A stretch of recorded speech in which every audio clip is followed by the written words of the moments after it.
My daughter told her husband's family that I was dead. She said I passed away 2 years ago from a heart condition. I found out standing in the produce aisle at ShopRite, holding a bag of apples, because her mother-in-law looked at me like she was staring at a ghost. If this story is breaking your heart already, subscribe. Every day there's a story here that could be yours. Tell us where you're listening from. My name is Maurice Kinsey. I'm 67 years old. I live alone in a 3-bedroom house in Bridgeton, New Jersey. The same house I bought 31 years ago when my daughter was still small enough to ride on my shoulders. And 3 Saturdays ago, a woman I'd never met before nearly dropped her shopping basket when I said my last name. But I'm getting ahead of myself. Let me start from the beginning, because you need to understand what I gave before you understand what I took back. I was a plumber for 42 years, licensed, union, the whole thing. I started as an apprentice at 16, crawling under houses in the dead of winter, hands so cold I couldn't feel the wrench. By 20, I was running jobs on my own. By 25, I had a van with my name on the side. Kinsey Plumbing. I was proud of that van. It was a rusty Ford Econoline with a dent in the passenger door, but it had my name on it, and that meant something to me. I married Gloria when I was 23. She was a nurse's aide at the county hospital, the kind of woman who could make a pot of chili stretch for 4 days and still have enough left over for the neighbor. We had Janet 2 years later, our only child. Gloria couldn't have more after that. Complications during the delivery, but we didn't care. Janet was enough. Janet was everything. I want you to picture my hands for a second. Go ahead, look at yours, then imagine the opposite. My knuckles are swollen permanently, arthritis from decades of gripping pipe wrenches in tight spaces. My right thumb doesn't bend all the way anymore because I caught it between a cast iron fitting and a floor joist in 1996. My palms are rough like sandpaper. The nails are always a little stained, no matter how much I scrub, because pipe dope and flux get into the skin and they just stay there. These hands rebuilt the bathroom in Janet's bedroom when she was 12 because she wanted a pink bathtub. I couldn't find a pink bathtub anywhere, so I bought a white one and spent 3 weekends sanding it and painting it with marine-grade enamel until it was the exact shade of pink she'd pointed to in a magazine. These hands fixed every leak, unclogged every drain, installed every faucet in this house. These hands paid for her braces, her prom dress, her first car, her college tuition at Rowan University, which cost me every spare dollar I had for 4 years straight. Gloria died when Janet was 26, pancreatic cancer, 8 months from diagnosis to funeral. I held her hand every day in that hospice room, watching the woman I loved disappear a little more each morning. Janet came when she could. She worked in marketing by then, an office in Cherry Hill, and she'd drive down on weekends. Not every weekend, but most. I didn't blame her for the ones she missed. She had her own life. I understood that. After Gloria died, I kept working. What else was I going to do? The house was too quiet without her, so I'd take every call that came in. Clogged sewer line at 11 at night? I'm on my way. Burst pipe on Christmas morning? Give me 20 minutes. I worked until I was 63 when my back finally said enough. 2 herniated discs and a torn rotator cuff. The doctor told me if I crawled under one more house, I might not crawl back out. So I retired. I had the house paid off. I had my Social Security. I had a small pension from the union. It wasn't much, but it was mine. And I had Janet, my daughter, my only family left in the world. She met Keith Davenport at a conference in Philadelphia when she was 30. He worked in finance, something with investment portfolios that I never fully understood, no matter how many times she explained it. He was polite enough when I first met him.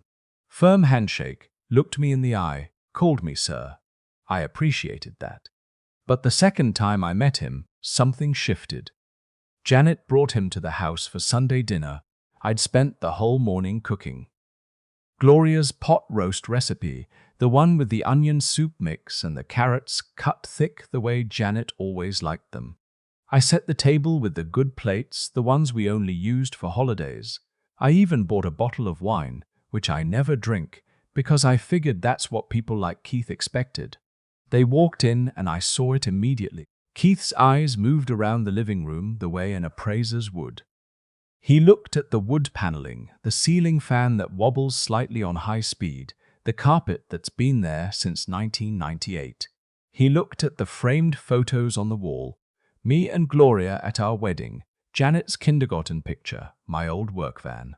And then he looked at me in my khaki pants and my flannel shirt, and I saw something in his face that I recognized because I'd seen it on job sites my whole life. It was the look people give the plumber. Not the doctor, not the lawyer, not the guy who manages your money. The plumber. The guy who fixes what's broken and then leaves through the back door. Janet noticed me noticing. She jumped in fast. Daddy, Keith's parents have a house in Cape May, right on the water. You should see it. She was filling the silence, filling it with things that were supposed to impress me but were really meant to signal something to him. See, my father's simple, but he's harmless. Dinner was awkward. Keith barely touched the pot roast. He pushed the carrots around with his fork, like a kid who doesn't want to eat his vegetables. He asked me what I did for a living, and when I said plumber, he nodded once and said, "That's honest work." 2 words that sounded like a compliment but felt like a headstone. That's honest work. Like it was finished. Like I was finished. After that dinner, Janet's visits changed. She used to come every other Sunday. We'd sit on the back porch, drink iced tea, talk about nothing important. Sometimes she'd help me in the garden. Gloria had planted tomatoes and peppers along the fence, and I kept them going because it felt like keeping a piece of her alive. Janet would pull weeds while I staked the tomato plants, and we'd talk about her job, her friends, whatever show she was watching. Normal stuff, father-daughter stuff. After Keith, the visits went to once a month, then once every 6 weeks. Then she'd cancel last minute. Something came up, Daddy. Keith's parents invited us to the shore. Keith has a work thing. We have tickets to a show in the city. Always something, always someone else.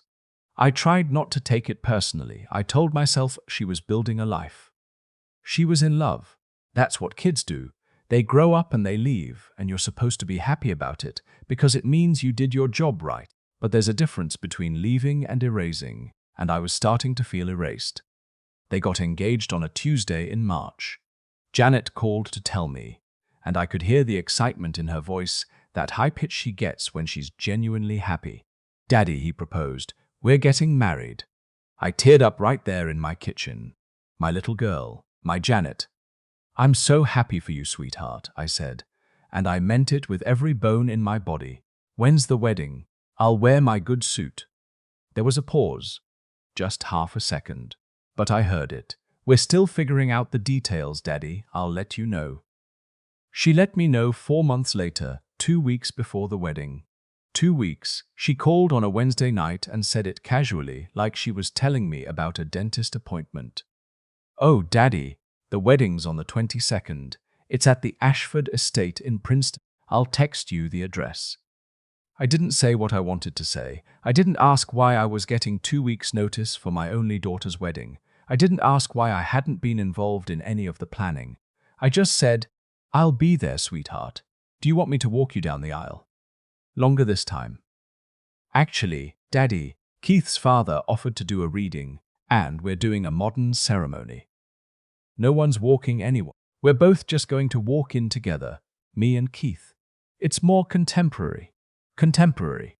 That word sat in my stomach like a stone. My daughter didn't want me to walk her down the aisle. The one thing every father waits for his entire life, and she took it from me with a vocabulary word. I went to the wedding. I wore my dark grey suit, the one I bought for Gloria's funeral. I got a haircut. I polished my shoes until I could almost see my reflection in them. I drove an hour and a half to Princeton in my old Chevy pickup, which looked like a work truck parked between the BMWs and the Lexuses in the lot. The venue was beautiful. White columns, green lawn, string lights everywhere. I walked in and immediately felt like I was in the wrong place. Everyone was dressed like they were going to the opera. The women had diamonds. The men had watches that cost more than my truck. I found a seat in the back row because nobody told me where to sit. Nobody greeted me at the door. Nobody handed me a program with Father of the Bride printed next to my name. I watched my daughter marry Keith Davenport from the last row. I watched her smile at him like he'd hung the moon. I watched his parents in the front row, his mother in a cream-colored dress with pearls, his father in a tailored charcoal suit, both of them beaming like they'd won a prize. And I sat there in the back with my hands folded in my lap, those rough plumber's hands, trying to be as small and invisible as possible because I could feel it. I could feel that I didn't belong. At the reception, I found my seat. Table 14, the last table, near the kitchen door. I was seated between Keith's college roommate's girlfriend, who spent the entire dinner on her phone, and an elderly aunt who I later found out wasn't even related to anyone. She was a family friend's mother who they'd invited out of obligation. That's where I ranked. Between a stranger on her phone and a pity invite. I watched the toasts from that table. Keith's father stood up and gave a long speech about how Janet was the daughter we always wished we had. The room clapped. Janet cried. I sat there feeling something crack inside my chest. The daughter they always wished they had. As if she hadn't already had a father. As if I hadn't already been doing the job for 30 years. I didn't give a toast. Nobody asked me to. At my own daughter's wedding, I didn't speak a single word into a microphone. I didn't dance with her either. The father-daughter dance was replaced by a family dance, where Keith's parents and Janet and Keith all swayed together to some song I didn't know. I stood by the bar holding a ginger ale, watching 4 people dance in the middle of the floor while I stood on the edge of everything. Invisible. I left at 9:30. I don't think anyone noticed.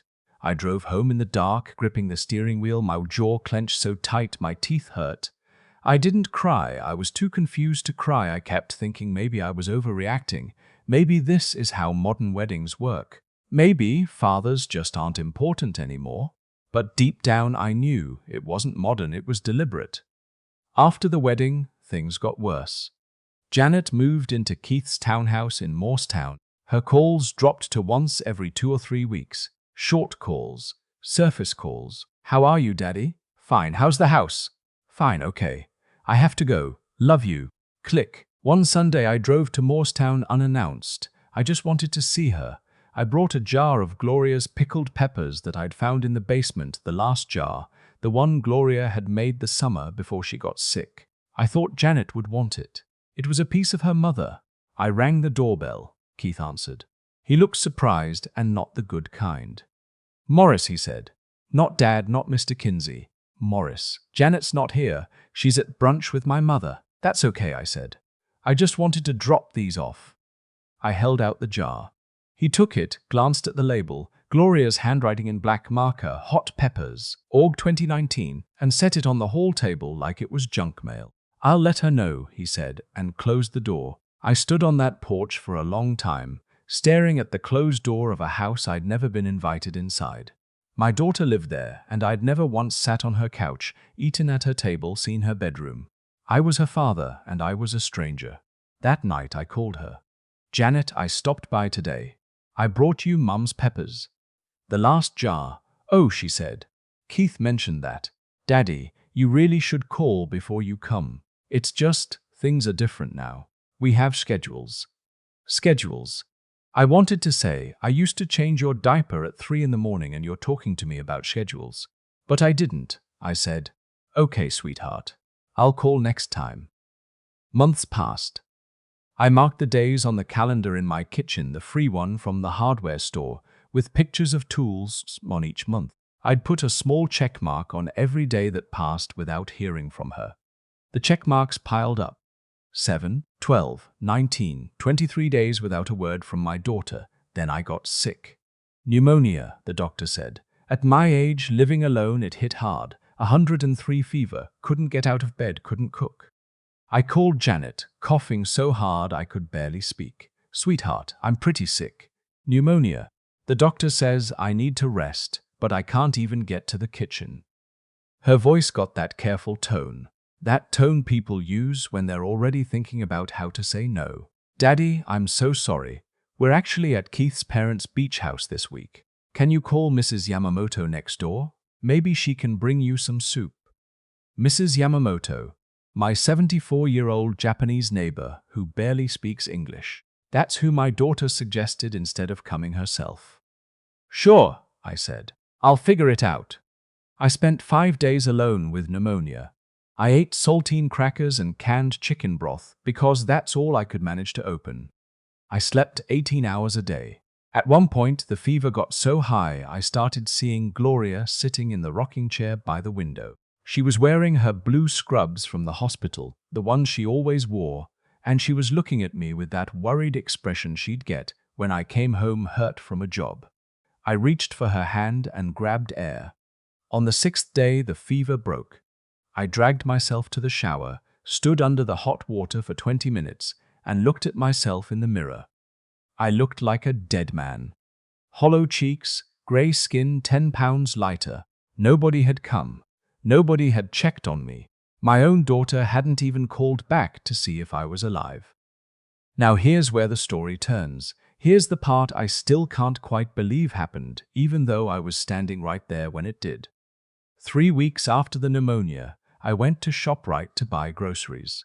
I was in the produce section, picking through the gala apples, when a woman in a white linen blouse stopped dead in her tracks about 6 feet away from me. She was holding a bag of organic spinach. She stared at me with wide eyes, and her mouth opened slightly, and I could see her trying to process something. I didn't recognize her at first. Then it clicked. She was Keith's mother. I'd seen her once at the wedding. Front row, pearls, cream dress. Judith Davenport. Excuse me, she said carefully, stepping closer. You look exactly like. Are you Morris? Morris Kinsey? Yes, ma'am, I said, confused. Her face went completely white. She put her hand on the apple display to steady herself, and I thought for a second she was going to faint. But Janet said, Janet told us you passed away 2 years ago, a heart condition. The bag of apples slipped out of my hand and hit the floor. 3 of them rolled under the display case. I just stood there, staring at this woman, unable to form words. She said you died before the engagement, Judith continued, her voice shaking now. She said that's why you weren't at the wedding. She said she didn't have any family left. I leaned against the display. My knees went soft. The fluorescence lights overhead seemed to buzz louder than they should. I felt my pulse in my temples, in my throat, everywhere. My daughter told them I was dead. Not estranged, not distant, not complicated. Dead. She killed me off like a character in a television show. She erased me so completely that she invented a grave for me. A heart condition. 2 years ago, she'd thought about the details. She'd planned the lie. I'm very much alive, I said, and my voice came out flat, hollow. I've been living in the same house in Bridgeton for 31 years. Judith's hand went to her mouth. Oh my God, she whispered. Oh my God. I don't remember driving home. I remember sitting in my truck in the driveway, engine off, hands on the wheel, staring at the garage door. My mind was completely blank and completely full at the same time. My daughter told people I was dead. My daughter looked at her husband, at his family, at anyone who asked, and she said, "My father is dead." She said it calmly, believably, with enough detail to make it stick. A heart condition. 2 years ago. She didn't just push me away. She didn't just stop calling. She buried me. She held a fake funeral in her mind and moved on as if I had never existed. I sat in that truck for over an hour. Then I went inside, sat in my recliner, and stared at the wall until the sun went down. I didn't eat. I didn't turn on the television. I just sat there, trying to understand how a man can be alive and dead at the same time. How you can have a heartbeat and a pulse and lungs that breathe and still be nothing to the person you love most in this world. That night, I opened the closet in the hallway and pulled out the fireproof box where I keep important papers. My will, the house deed, Gloria's life insurance policy, which had paid out $150,000 when she died. I'd never touched that money. I put it in a savings account the day I got the check and left it there because it felt like spending it would be spending Gloria. That money plus the house, which was now worth about $285,000 according to the county assessment, That was everything I had, everything I'd ever built, and all of it, every cent, was going to Janet in the will. I'd had it drawn up 6 years ago after Gloria died. Everything to my daughter, Janet Kinsey Davenport. That's what it said. The house, the savings, the insurance money, my truck, Gloria's jewelry, all of it. I stared at that will for a long time. Then I folded it back up, put it in the box, and went to bed. But I didn't sleep. I lay there in the dark, thinking, not about anger, not about revenge, about something simpler, about dignity, about what it means when your own child tells the world you're dead because you're that inconvenient, that embarrassing, that disposable. I called Janet the next morning. She answered on the fourth ring, cheerful, oblivious. "Hey, Daddy, what's up?" "I ran into Judith Davenport yesterday," I said. "At ShopRite." Silence, the kind of silence that has a texture to it, heavy, dense. I could hear her breathing stop. "She was surprised to see me," I continued, "on account of me being dead and all." More silence. Then, very quietly, "Daddy, I can explain." "Can you?" "It's complicated. Keith's family is they have expectations. And I didn't want them to. I thought it would be easier if I was dead, Daddy." "That's not what I meant." "That's exactly what you meant, Janet. You told them I died of a heart condition. You gave them details. You made it real. You didn't say we were estranged. You didn't say I lived far away. You said I was dead. Because a dead father is easier to explain than a living one who fixes toilets for a living." I heard her crying on the other end. Soft, careful crying, the kind where you're trying not to let anyone else in the room hear you. "I'm sorry, Daddy. I'm so sorry. I didn't know how to introduce you to their world. They're different. They have money, connections. Keith's father is a partner at a law firm. His mother sits on boards. And I was afraid if they met you, if they saw..." "Saw what?" I said. "My hands? My truck? My house?" "What exactly were you afraid they'd see, Janet?" She didn't answer. "She didn't have to. They'd see your father," I said. "That's what you were afraid of. Not a criminal, not a drunk, not a bad man, just a plumber, just a working man with rough hands who wasn't good enough for your new life. Daddy, please." "I'm not done," I said, and something in my voice surprised even me. It was steady, it was cold. It was the voice of a man who had stopped begging. "I spent 42 years on my knees under other people's houses so you could have a life better than mine. I paid for your braces, your car, your college. I cooked your mother's recipes so you'd still have a piece of her after she died. I sat in the back row of your wedding like a stranger because you were too ashamed to seat me with your family. And when I had pneumonia and couldn't get out of bed, you told me to ask the neighbor for soup. And now I find out you told these people I'm dead." She was sobbing now. I could hear it clearly. "What do you want me to do?" she asked. "I'll tell them the truth. I'll fix it." "You'll fix it," I repeated, like it's a leaky faucet, like you can just tighten something and it stops dripping.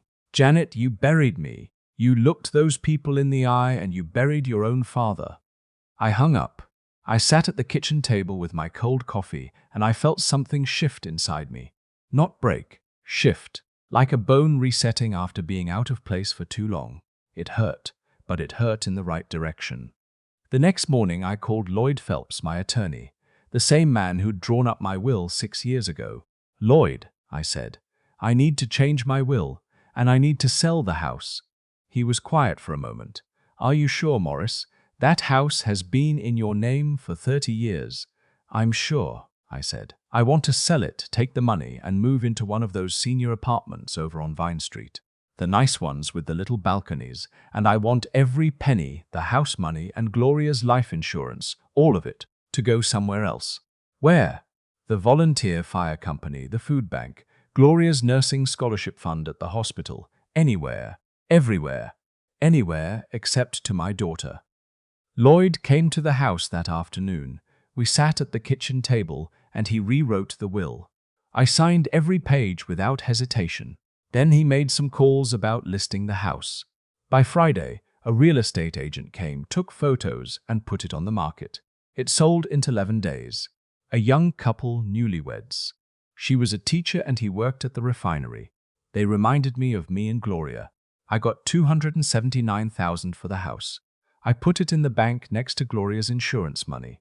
I rented a one-bedroom apartment on Vine Street. It had a little balcony overlooking a courtyard with a maple tree. It was small, but it was clean, and it was mine. And for the first time in years, I felt like I could breathe. Janet found out about the house when she drove to Bridgeton 3 days later, the first time she'd visited in over a year, and found strangers moving furniture through the front door. She called me in a panic. "Daddy, where are you? There are people in the house. What happened?" "I sold it," I said. "You what?" "I sold the house. I live on Vine Street now." "You can't just sell the house. That's our family home. That's where I grew up. That's where Mom's garden is." "Your mother's garden," I said. "The tomatoes you haven't picked in 5 years. The peppers you didn't even want when I brought you the last jar. Daddy, that house was supposed to be mine." And there it was. The sentence I'd been waiting for. "Not Daddy, are you okay?" "Not Daddy, I'm worried you tell you. Just, that house was supposed to be mine." "Nothing of mine is yours anymore, Janet," I said quietly. "I changed the will too. The house money, your mother's insurance, all of it goes to charity. Gloria's nursing fund, the food bank, the fire company, people who actually showed up when I needed help." The silence on the other end was different this time. It wasn't shame, it was calculation. I could almost hear her doing the math. $279,000 plus $150, plus whatever interest had accumulated over 6 years. "Daddy, you can't do this. That's over $400,000. "I know exactly how much it is," I said. "I earned every dollar of it. Your mother earned every dollar of it. And we get to decide where it goes. This is because of what I said to Keith's family, isn't it?" "Daddy, I already told Judith the truth. I called her yesterday. I told her every day, but she understood." "She understood," I repeated. "Good for her. I don't." "Daddy, please. I made a mistake. People make mistakes." "A mistake is forgetting someone's birthday," I said. "A mistake is saying the wrong thing at dinner. Telling people your father is dead is not a mistake, Janet. That is a choice. A deliberate, planned, sustained choice that you made every single day for 2 years. Every time someone mentioned fathers, every time someone asked about your family, you chose to kill me again. Over and over. That's not a mistake, that's a decision." She started crying again. "I love you, Daddy. You're my father. I love you. You love the idea of what I leave behind," I said. "You love the inheritance. You love knowing that when I actually die, for real this time, you'll get the house and the money. But me sitting at your table, me meeting your friends, me existing in your life as a real living person. You didn't love that. You killed that. That's not fair." "You know what's not fair," I said. "Being sick with pneumonia for 5 days and your daughter tells you to ask the neighbor for soup. Being seated at table 14 at your own daughter's wedding, next to the kitchen door. Driving an hour and a half to see your grandchild's face someday, and being told to call first because you have schedules. Having your daughter look at your hands and see something to hide instead of something to be proud of. That's not fair, Janet. What I'm doing now. This is just math." She drove to my apartment that evening. I saw her car pull into the parking lot from my balcony. She sat in the car for 10 minutes before she came up. When I opened the door, she looked like she'd been crying for hours. Her eyes were swollen, her makeup was gone. "Can I come in?" she asked. I stepped aside. She walked into my small apartment and looked around. The kitchenette, the single recliner, the small television, the photo of Gloria on the windowsill.